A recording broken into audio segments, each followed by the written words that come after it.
ultimately, when you want to call the cops, you want to call a man with a gun because a mom is in a grocery store with her child who isn't even sick, most likely, and not wearing a mask, which the CDC told us wouldn't be effective anyway. Be very clear about what you're doing. You are reporting your fellow Americans and neighbors to men with guns, and you think that men with guns coming in and hauling them away is a justifiable response. That absolutely is comparable to the mentality that led to the Holocaust.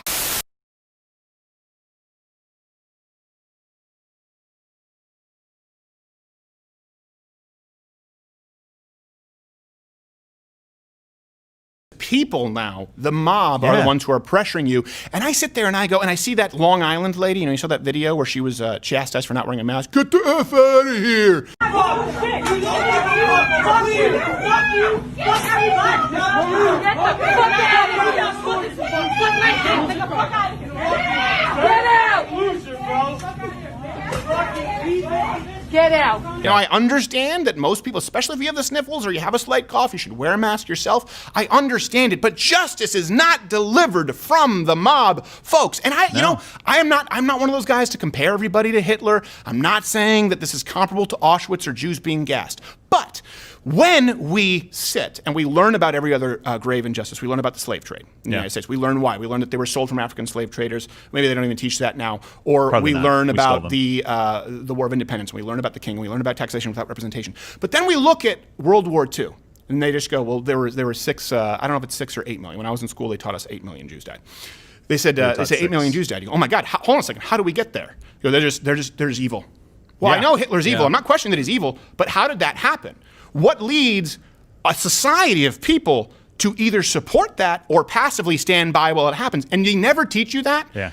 Because I guess it's dicey territory, but they never teach you, hold on, what led to that? Was it the Treaty of Versailles? Was it someone being embarrassed on the world stage? Doesn't justify any of it. Was horribly wrong. But when you look at it and you understand the psychology of it, which is wrong, which is absolutely terribly wrong, but people were manipulated. I want to be very clear about that. That mentality is absolutely comparable to what is happening right here. There's a local paper that I read when I'm up in upstate Michigan, right, where there have been, keep in mind, there is one active case of COVID in the entire county. One. Wow. There have been 2 new cases, not deaths, in the last month, I believe. But they tally it up, go, there are 11 in this county. No, there's 1 active case. You're trying to add them all up cumulatively. 10 of them are no longer active.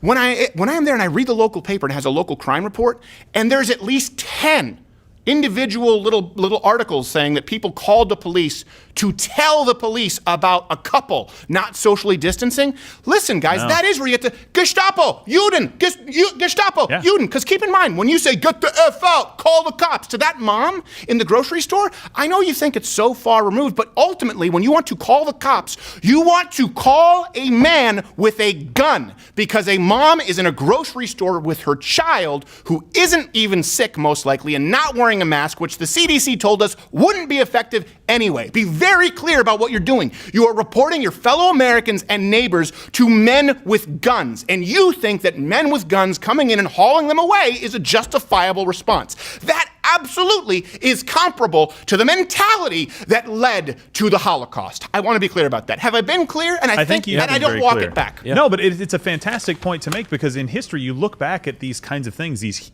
evil events, these atrocities that happen, and you say, how did we get there? And it's this. This is how you get there. Right. Couple this with a fear of an enemy that you can't see. Put everybody in. We have to go and fight this enemy, and then put it with hard economic times. Yeah, but put hard economic times right in the middle of it.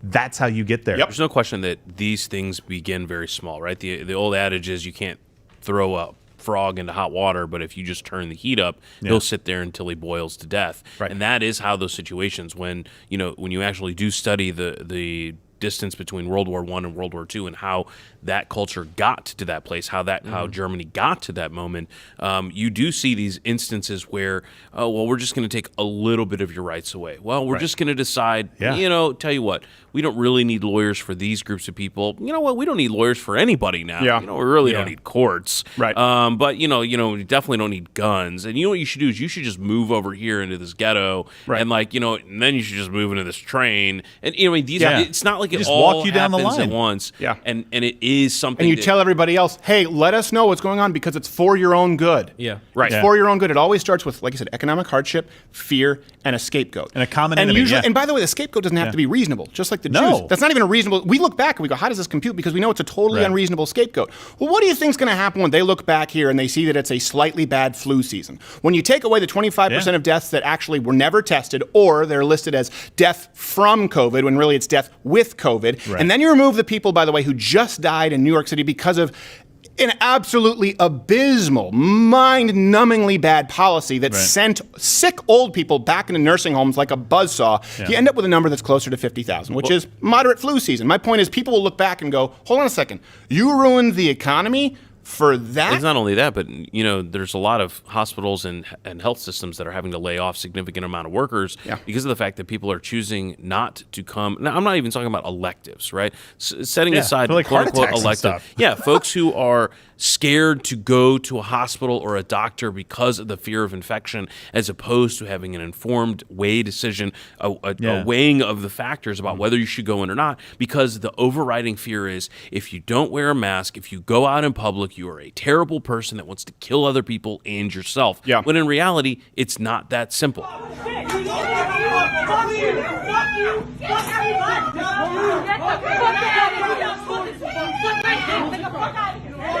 Get out! Loser, bro. Fucking people. Get out! Yeah, grown ass woman that acts like a dirty ass kid. Fucking Dirty ass hoe! What do you think? fucking